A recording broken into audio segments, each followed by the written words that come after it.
ಕರ್ತನಾದ ಯೇಸು ಕ್ರಿಸ್ತನ ಮಧುರ ನಾಮದಲ್ಲಿ ನಿಮ್ಮೆಲ್ಲರನ್ನು ವಂದಿಸ್ತೇನೆ.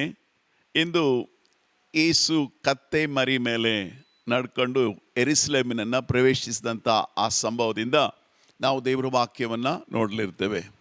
ಈ ಕತ್ತೆ ಮರಿ ಅಂತ ಹೇಳುವಾಗ ನನಗೊಂದು ಕತೆ ಜ್ಞಾಪಕಕ್ಕೆ ಬರುತ್ತೆ. ಒಬ್ಬ ಅಪ್ಪ ಮತ್ತು ಮಗ ಒಂದು ಊರಿಂದ ಇನ್ನೊಂದು ಊರಿಗೆ ಹೋಗಬೇಕಾಗಿತ್ತಂತೆ. ಆಗ ಮಗ ಏನು ಮಾಡ್ದ, ತಂದೆನ ಕತ್ತೆ ಮೇಲೆ ಕೂರಿಸ್ಕೊಂಡು ಇವನ್ ಕತ್ತೆ ಪಕ್ಕದಲ್ಲಿ ನಡೀತಾ ಹೋದನಂತೆ. ಒಂದು ಊರು ಹೋಗಿದ ತಕ್ಷಣ ಅಲ್ಲಿ ಊರವರು ಅವ್ರ ಅಪ್ಪನ ನೋಡ್ಬಿಟ್ಟು ಇವನೆಂಥ ಒಂದು ಅಪ್ಪ ಮಗನ ನಡೆಸ್ಕೊಂಡು ಇವನ್ ಕತ್ತೆ ಮೇಲೆ ಹೋಗ್ತಾ ಇದ್ದಾನಲ್ಲ ಅಂಥೇಳಿ ತಮಾಷೆ ಮಾಡಿದ್ರಂತೆ. ಆಗ ಅಪ್ಪ ಏನು ಮಾಡ್ತಾರೆ ಅಂದರೆ, ತಾನು ಕತ್ತೆಯಿಂದ ಇಳಿದ್ಬಿಟ್ಟು ಮಗನನ್ನು ಕತ್ತೆ ಮೇಲೆ ಕೂರಿಸ್ಕೊಂಡು ಮುಂದೆ ಹೋಗ್ತಾರಂತೆ.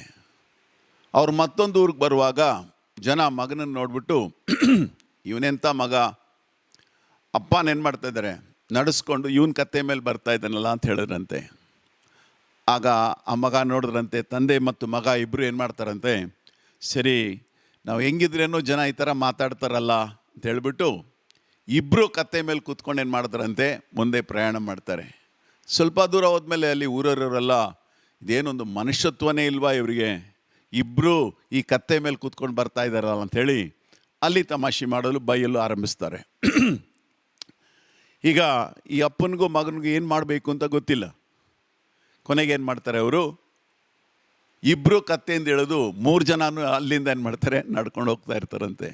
ಆ ಥರ ಜನರು ಏನು ಮಾಡ್ತಾರೆ ಅಂದರೆ, ಜನರ ಮಾತಿಗೆಲ್ಲ ನಾವು ಕಿವಿ ಚಾಚಿದ್ರೆ ನಾವು ನಮ್ಮ ಜೀವನದಲ್ಲಿ ಮುಂದೆ ಹೋಗೋದಕ್ಕೆ ಸಾಧ್ಯ ಇಲ್ಲ.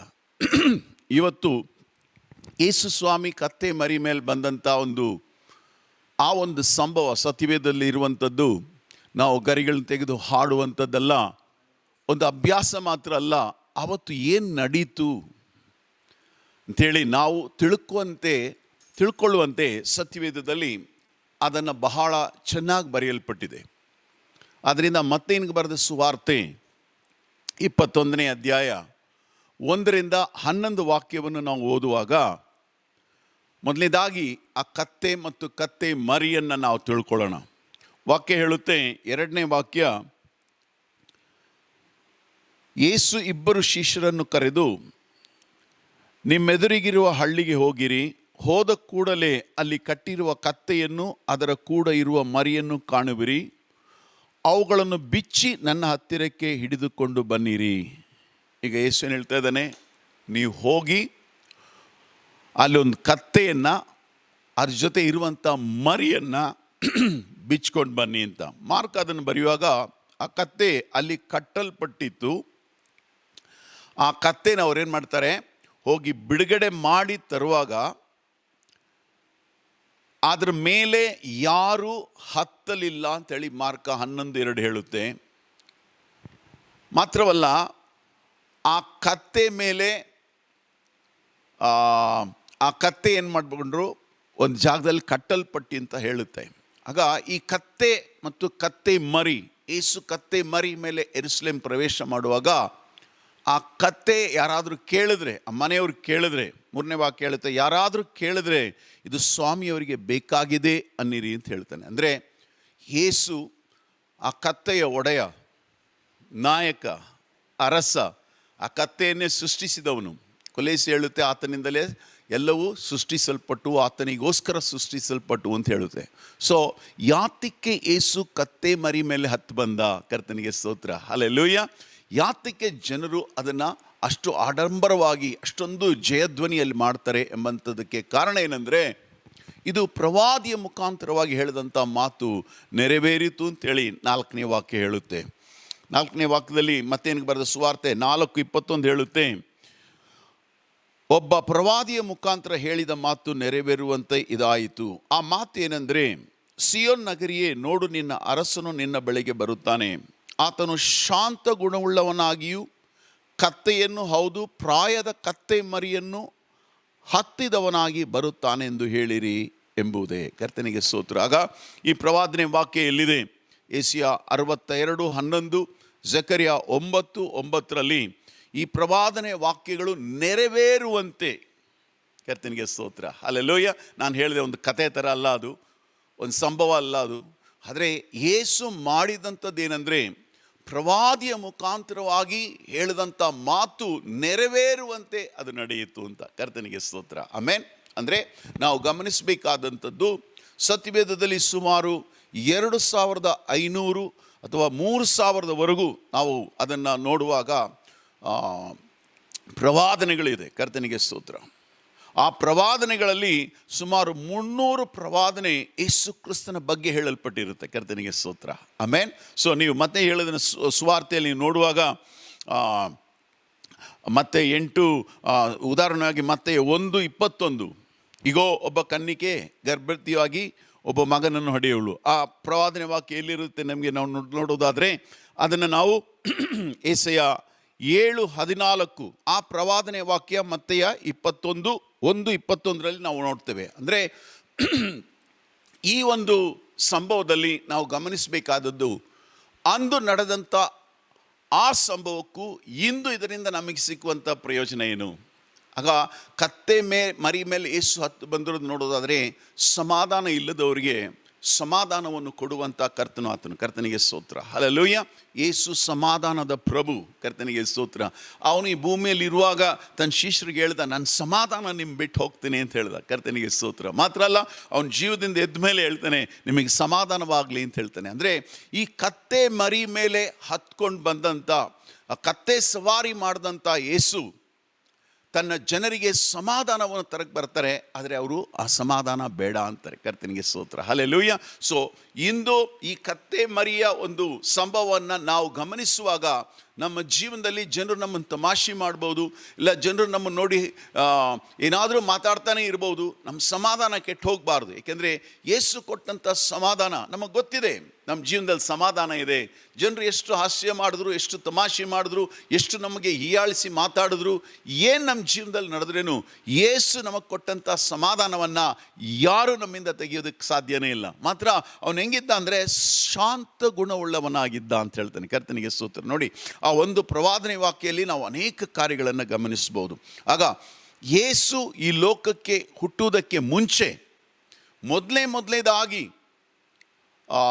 ಆದಿಕಾಂಡ 3:15 ದೇವರೊಂದು ಪ್ರವಾದನೆ ವಾಕ್ಯವನ್ನು ಹೇಳ್ತಾನೆ. ಅದನ್ನು ನಾವು ಎಲ್ಲಿ ನೋಡ್ತೀವಿ ಅಂದರೆ, ಆ ಪ್ರವಾದನೆ ವಾಕ್ಯ ಲೂಕನಿಗೆ ಬರೆದ ಸುವಾರ್ತೆ 1ನೇ ಅಧ್ಯಾಯದಲ್ಲಿ ಅದು ನೆರವೇರುತ್ತೆ. ಕರ್ತನಿಗೆ ಸ್ತೋತ್ರ. 1:35 ನೆರವೇರುತ್ತೆ. ಅದೇನೆಂದರೆ, ನೀ ಸ್ತ್ರೀಗೂ, ಆ ವಾಕ್ಯ ಏನಂದರೆ ಆದಿಕಾಂಡ 3:15 ನಾವು ಓದುವಾಗ ಆ ಒಂದು ಪ್ರವಾದನೆ ವಾಕ್ಯ ಯೇಸು ಕ್ರಿಸ್ತನ ಮೇಲೆ ಲೂಕ 1:35 ನೆರವೇರುತ್ತೆ.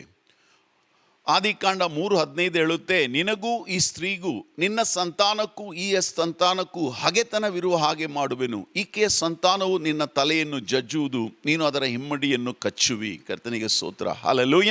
ಈ ಪ್ರವಾದನೆ ವಾಕ್ಯ ಲೂಕನಿಗೆ ಬರೆದ ಸುವಾರ್ತೆ 1:35 ನೆರವೇರುತ್ತೆ. ಆ ಕನ್ನಿಕೆಯ ಗರ್ಭದಲ್ಲಿ ಹುಟ್ಟಿದಂಥ ನಮ್ಮ ಕರ್ತನಾದಂಥ ಯೇಸು, ಕರ್ತನಿಗೆ ಸ್ತೋತ್ರ. ಹಲ್ಲೆಲೂಯ, ನಮಗೆ ಸಮಾಧಾನವನ್ನು ತಂದಂಥವನು, ಸೈತಾನನ ತಲೆಯನ್ನು ತುಳಿದಂಥವನು. ಕರ್ತನಿಗೆ ಸ್ತೋತ್ರ. ಹಲ್ಲೆಲೂಯ. ಸೊ ಸಹೋದರ ಸಹೋದರಿಯೇ, ಇಂದು ನಾವು ಕೇಳ್ತಾ ಇರುವಂಥ ಯೇಸು ಕ್ರಿಸ್ತನ ಮೇಲೆ ನೆರವೇರಿದಂಥ ಆ ಪ್ರವಾದನೆ ವಾಕ್ಯಗಳು. ಕರ್ತನಿಗೆ ಸ್ತೋತ್ರ. ಆಮೇನ್.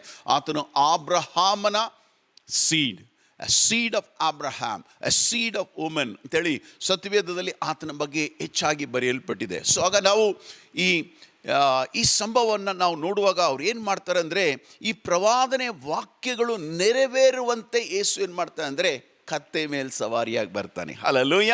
ಸೊ ಆಗ ಜನರಲ್ಲಿ ಏನು ಮಾಡಿದ್ರು? ಕರ್ತನಿಗೆ ಸ್ತೋತ್ರ. ಆತನು ಕತ್ತೆ ಸವಾರಿ ಮಾಡುವಾಗ ಜನರು ಏನು ಮಾಡಿದ್ರು?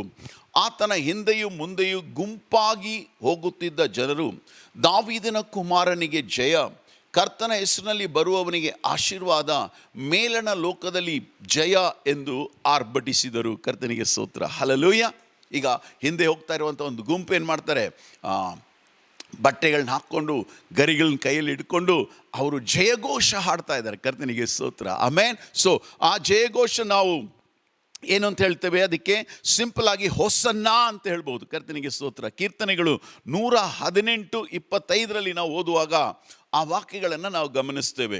ಮತ್ತೆಯ 21:9, ಕೀರ್ತನೆಗಳು 118 25 ಕರ್ತನಿಗೆ ಸ್ತೋತ್ರ. ಆಗ ಅವರ ಜಯಘೋಷ ಯಾತಕ್ಕೆ ಹೇಗೆ ಮಾಡಿದ್ರು, ಇವತ್ತು ನಾವು ಏನು ಮಾಡಬೇಕು ಅಂತೇಳಿ ಇದರಿಂದ ನಾವು ಕಲ್ತ್ಕೊಳ್ತೇವೆ. ಕರ್ತನಿಗೆ ಸ್ತೋತ್ರ. ಹಲ್ಲೆಲೂಯಾ. ಕೀರ್ತನೆಗಳು 118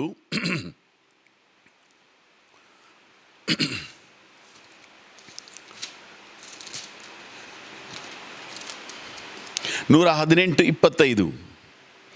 ಯೆಹೋವನೇ ದಯವಿಟ್ಟು ರಕ್ಷಿಸು, ಯೆಹೋವನೇ ದಯವಿಟ್ಟು ಸಫಲ ಕೊಡು, ಯೆಹೋವನ ಹೆಸರಿನಲ್ಲಿ ಒಳಗೆ ಬರುವವನಿಗೆ ಆಶೀರ್ವಾದ, ಯೆಹೋವನ ಮಂದಿರದಲ್ಲಿರುವ ನಾವು ನಿಮ್ಮನ್ನು ಆಶೀರ್ವದಿಸ್ತೇವೆ.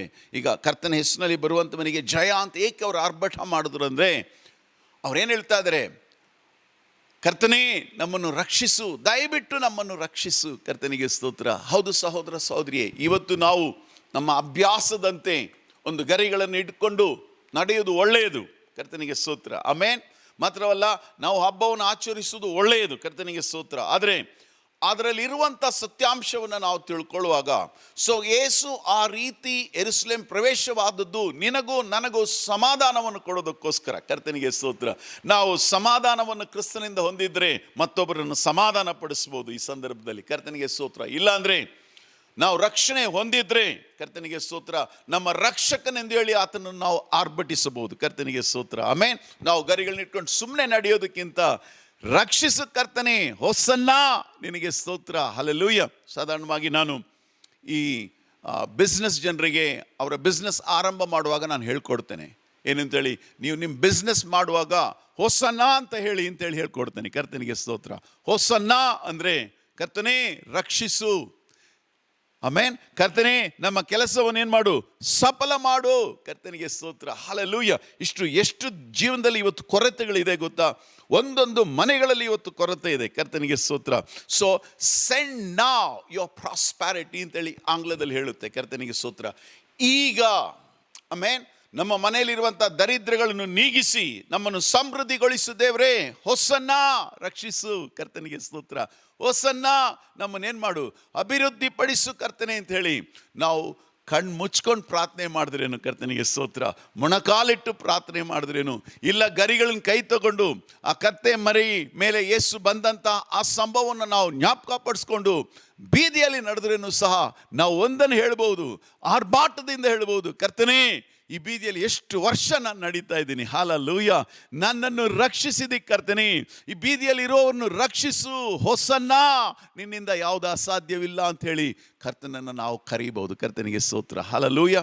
ಹೌದು ಸಹೋದರ ಸಹೋದರಿ, ಇಂದು ನಮ್ಮ ಜೀವನದಲ್ಲಿ ಎಲ್ಲ ಕಾರ್ಯಗಳನ್ನು ದೇವರು ಸಫಲಪಡಿಸುವಂಥ ದೇವರಾಗಿದ್ದಾನೆ. ಕರ್ತನಿಗೆ ಸ್ತೋತ್ರ. ಆಗ ಅವ್ರು ಏನು ಮಾಡ್ತಾರೆ, ಅಲ್ಲಿ ಆರ್ಭಾಟ ಮಾಡ್ತಾರೆ, ಯೇಸುವಿನ ಹೆಸರಲ್ಲಿ ಒಳಗೆ ಬರೋನಿಗೆ ಆಶೀರ್ವಾದ ಅಂತ ಹೇಳ್ತಾರೆ. ಆದರೆ ಅದೇ ವಾರದಲ್ಲಿ ಏನು ಮಾಡಿಬಿಡ್ತಾರೆ ಅಂದರೆ ಯೇಸುವನ್ನು ಶಿಲುಬೆಗೆ ಹಾಕಿಸುವಂಥ ಆರ್ಭಾಟ ಮಾಡ್ತಾರೆ. ನೋಡಿ, ಎರಡು ರೀತಿಯಾದಂಥ ಆರ್ಭಾಟ. ಯೇಸು ಕತ್ತೆ ಮರಿ ಮೇಲೆ ಬರುವಾಗ ಅದು ಯಾತಕ್ಕೋಸ್ಕರ ನಡೀತು ಅಂದರೆ, ಆತನ ಬಗ್ಗೆ ಬರೆಯಲ್ಪಟ್ಟಂಥ ಪ್ರವಾದನೆ ವಾಕ್ಯ ನೆರವೇರೋದಕ್ಕೋಸ್ಕರ ಅದು ನಡೆಯಿತು. ಕರ್ತನಿಗೆ ಸ್ತೋತ್ರ. ಆಮೇನ್. ಅಂದರೆ what Jesus did, what we get out of it. ಯೇಸು ಏನು ಮನುಷ್ಯನಿಗೋಸ್ಕರ ಮಾಡಿದ್ರೇನು ಸಹ ಮನುಷ್ಯನಿಗೆ ಅದ್ರ ಮುಖಾಂತರವಾಗಿ ಏನೋ ಒಂದು ಸಿಗುತ್ತೆ. ಕರ್ತನಿಗೆ ಸ್ತೋತ್ರ. ಆತನು ಜೀವ ಕೊಟ್ಟ, ಆ ಜೀವ ನಮ್ಮೊಳಗೆ ಬಂತು. ಕರ್ತನಿಗೆ ಸ್ತೋತ್ರ. ಹಲ್ಲೆಲೂಯಾ. ಆತನು ಬಡವನಾದ, ನಾವು ಐಶ್ವರ್ಯವಂತರಾಗ್ತೇವೆ. ಆತನಿಗೆ ಗಾಯವಾಯಿತು, ನಮಗೆ ಗುಣವಾಯಿತು. ಕರ್ತನಿಗೆ ಸ್ತೋತ್ರ. ಇನ್ನೊಂದು ಪ್ರವಾದನೆ ವಾಕ್ಯವನ್ನು ನೋಡುವುದಾದರೆ ಯೇಸುವಿನ ಮೇಲೆ ನಿಜವಾಗಲೂ ನಮ್ಮ ಸಂಕಷ್ಟಗಳನ್ನು ಹೊತ್ತುಕೊಂಡ ಯೆಶಾಯ 53:4 ಅವನ ಬಗ್ಗೆ ಬರೆದಂಥ ಪ್ರವಾದನೆ ವಾಕ್ಯ ಏನು ಅಂತ, ಆತನು ಎಲ್ಲ ರೋಗಗಳನ್ನು ಹೊತ್ಕೊಂಡ. ಮತ್ತೆ 8:17 ಅದು ನೆರವೇರುತ್ತೆ. ಕರ್ತನಿಗೆ ಸ್ತೋತ್ರ. ಆಮೇನ್. ಈಗ ನಾವು ಕಾಯಿಲೆಯಲ್ಲಿ ಇರುವಾಗ ಹೊಸನ್ನ ನನ್ನನ್ನು ರಕ್ಷಿಸು ದೇವರೇ, ಹೊಸನ್ನ ನನ್ನ ಕಾರ್ಯವನ್ನು ಸಫಲಗೊಳಿಸು ಅಂದರೆ ನನ್ನ ಜೀವನದಲ್ಲಿರುವಂಥ ಈ ಕಾಯಿಲೆ, ರೋಗ, ಬಲಹೀನತೆಗಳನ್ನು ತೆಗೆದುಹಾಕಿಸುವೆ ಅಂತೇಳಿ ಕರ್ತನಿಗೆ ಸ್ತೋತ್ರ ನಾವು ಜಯಘೋಷ ಮಾಡಬಹುದು ಸಹೋದರ ಸಹೋದರಿ. ಏಕೆಂದರೆ ಯೇಸು ಅದಕ್ಕೋಸ್ಕರ ಒಂದು ಬೆಲೆಯನ್ನು ಸಲ್ಲಿಸಿದ್ದಾನೆ. ಕರ್ತನಿಗೆ ಸ್ತೋತ್ರ. ಆಮೇನ್. ಸೊ ಏನಿದನ್ನು ಹೇಳ್ತೇನೆ, ಇದು ಒಂದು ಒಳ್ಳೆಯ ಅವಕಾಶ ನಮಗೆ. ಹಲ್ಲೆಲೂಯಾ. ದೇವರು ಪ್ರತಿ ವರ್ಷ ಈ ರೀತಿಯಾದಂಥ ಆ ಭಾನುವಾರಗಳನ್ನು ನಮಗೆ ತಂದು ದೇವರ ಸತ್ಯವಾಕ್ಯಗಳನ್ನು ತಿಳಿದಂಥ ನಾವು ಆ ವಾಕ್ಯದ ಮುಖಾಂತರವಾಗಿ ಮತ್ತೊಬ್ಬರಿಗೆ ಯೇಸುವನ್ನು ತಿಳಿಸುವಂಥ ಒಂದು ಸುಂದರವಾದ ಒಂದು ಸಮಯ. ಅದೊಂದು ಕಥೆಯಾಗಿರಬಾರ್ದು ಅಂಥೇಳಿ ಆ ಕಥೆಯನ್ನು ನಿಮ್ಗೆ ನಾನು ಹೇಳ್ತಾ ಬಂದೆ. ಅದೊಂದು ತಮಾಷೆಗಾಗಿ ಇರಬಾರ್ದು, ಕರ್ತನಿಗೆ ಸ್ತೋತ್ರ. ಅದು ಒಂದು ಅಭ್ಯಾಸವಾಗಿ ಇರಬಾರ್ದು. ಏಕೆಂದರೆ ಏಪ್ರಿಲ್ ಎಂದ್ರೇ ಜನ ಏನು ಹೇಳ್ತಾರೆ, ಏಪ್ರಿಲ್ ಫೂಲ್ ಮಾಡ್ತಾರೆ. ನಾವು ಫೂಲ್ ಆಗುವಂಥ ಜನರಲ್ಲ, ನಾವು ದೇವರ ಸಂದೇಶವನ್ನು ತರುವಂಥ ದೇವ ಜನರು. ಹಲ್ಲೆಲೂಯಾ.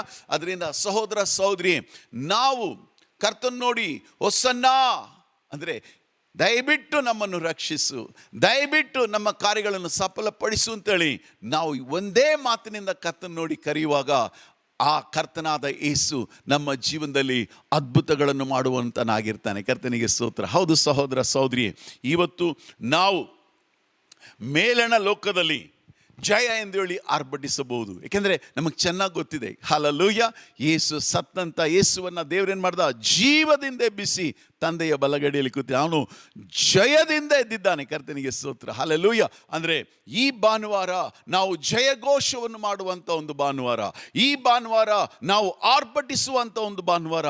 ನಾವು ಹೇಗೆ ಆರ್ಭಟ ಮಾಡ್ತೀವಿ ಅಂದರೆ, ಕರ್ತನು ನನಗೆ ಆರೋಗ್ಯ ಕೊಟ್ಟಿದ್ದಾನೆ, ಕರ್ತನು ನನಗೆ ರಕ್ಷಣೆಯನ್ನು ಕೊಟ್ಟಿದ್ದಾನೆ, ಕರ್ತನು ನನ್ನ ಆಶೀರ್ವದಿಸಿದ್ದಾನೆ, ಕರ್ತನ ನಾಮಕ್ಕೆ ಮಹಿಮೆ ಉಂಟಾಗಲಿ ಎಂದು ಹೇಳಿ ನಾವು ಆರ್ಭಾಟ ಮಾಡುವಂಥ ಒಂದು ಭಾನುವಾರ. ಕರ್ತನಿಗೆ ಸ್ತೋತ್ರ. ಹಲ್ಲೆಲೂಯಾ. ಅದರಿಂದ ಪ್ರತಿಯೊಂದು ಸಭೆಗಳಲ್ಲಿಯೂ ಇದನ್ನು ನಾವು ಬಹಳ ಸಂತೋಷವಾಗಿ ನಾವೇನು ಮಾಡ್ತೀವಿ, ಕೊಂಡಾಡ್ತೇವೆ. ಕಾರಣ ಏನಂದರೆ ನಮ್ಮ ಯೇಸು ಹಲ್ಲೆಲೂಯಾ ಜಯ ಹೊಂದಿದ. ಕಣ್ಗಳನ್ನು ಮುಚ್ಚಿ ಕರ್ತನ ನೋಡಿ ಪ್ರಾರ್ಥಿಸೋಣ. ತಂದೆಯಾದ ದೇವರೇ, ಒಂದೊಂದು ಕುಟುಂಬದಲ್ಲಿ ಕರ್ತನೆ ಜಯಘೋಷ ಹೇಳುವಂತೆ ನಿನ್ನ ಆತ್ಮದ ಶಕ್ತಿ ಈಗ ಇಳಿದು ಬರಬೇಕಾಗಿ ಪ್ರಾರ್ಥಿಸ್ತೇನೆ. ಹೌದು ಕರ್ತನೆ, ಕರ್ತನೆ, ಇವರು ಕೇಳುವಂಥ ಈ ಸಮಯದಲ್ಲಿ ಸ್ವಾಮಿ ಕರ್ತನೆ, ರಕ್ಷಣೆ ಹೊಂದದೇ ಇರುವಂಥವರನ್ನು ರಕ್ಷಿಸಲು ನಿನ್ನ ಕೈ ಮೊಟುಗೈಯಲ್ಲ ಕರ್ತನೆ.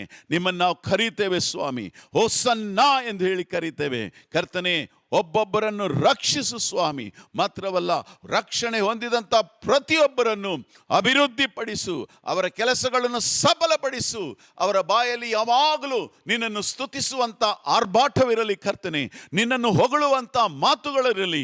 ನಿನ್ನ ಬಾಯಿಯಿಂದ ಬರುವಂಥ ಕರ್ತನೆ ಒಂದೊಂದು ಪ್ರವಾದನೆಯ ವಾಕ್ಯಗಳನ್ನು ಅವರು ಅಂಗೀಕರಿಸಿ ದೇಶಗಳಿಗೋಸ್ಕರ ಕರ್ತನೆ ಪ್ರವಾದಿಸುವಂತೆ, ಮನುಷ್ಯರಿಗೋಸ್ಕರ ಪ್ರವಾದಿಸುವಂತೆ, ಒಬ್ಬೊಬ್ಬರಿಗೋಸ್ಕರ ನೀನು ಕೊಡುವಂಥ ವಾಕ್ಯವನ್ನು ಕರ್ತನೆ ಅವರು ಉಪಯೋಗಿಸುವಂತ ಜ್ಞಾನವನ್ನು ಕೊಡಬೇಕಾಗಿ ಪ್ರಾರ್ಥಿಸ್ತೇನೆ. ಹೌದು ಕರ್ತನೆ, ನಿನ್ನ ನಾಮ ಮಹಿಮೆ ಹೊಂದಲಿ. ಈ ಕರ್ತನೆ, ನಿನ್ನನ್ನು ನಾವು ಸ್ತುತಿಸ್ತೇವೆ, ಸ್ತೋತ್ರಿಸ್ತೇವೆ, ಮಹಿಮೆ ಪಡಿಸ್ತೇವೆ. ಎಲ್ಲ ಜೀವನದಲ್ಲಿರುವಂಥ ಗಾಬರಿಗಳು ನೀಗಲಿ, ಒಂದೊಂದು ಜೀವನದಲ್ಲಿರುವಂಥ ಅಸಮಾಧಾನಗಳು ಹೋಗಲಿ ಸ್ವಾಮಿ, ಒಂದೊಂದು ಕುಟುಂಬದಲ್ಲಿರುವಂಥ ಅಶಾಂತಿಗಳು ನೀಗಲಿ ಸ್ವಾಮಿ. ಹಲ್ಲೆಲೂಯಾ. ಯೇಸುವಿನ ನಾಮದಲ್ಲಿ ಕರ್ತನೆ, ಕರ್ತನೆ, ನೀನು ಗಾಳಿ ಸಮುದ್ರವನ್ನು ಗದರಿಸಿ ಅವುಗಳನ್ನು ಶಾಂತಪಡಿಸಿದಿ ಸ್ವಾಮಿ. ಯೇಸುವಿನ ನಾಮದಲ್ಲಿ ಒಂದೊಂದು ಕುಟುಂಬದಲ್ಲಿ ತೊಂದರೆಗೊಳಿಸುವಂಥ ಗಾಳಿಗಳು ನಿಲ್ಲಲಿ ಯೇಸುವಿನ ನಾಮದಲ್ಲಿ. ಎಲ್ಲ ಸೈತಾನನ ಕಾಟಗಳು ತೊಲಗಲಿ ಯೇಸುವಿನ ನಾಮದಲ್ಲಿ. ನಿನ್ನ ನಾಮ ಮಹಿಮೆ ಹೊಂದಲಿ. ಯೇಸುವಿನ ನಾಮದಲ್ಲಿ ಕೇಳಿ ಹೊಂದಿದ್ದೇವೆ ತಂದೆಯೇ, amen. God bless you all.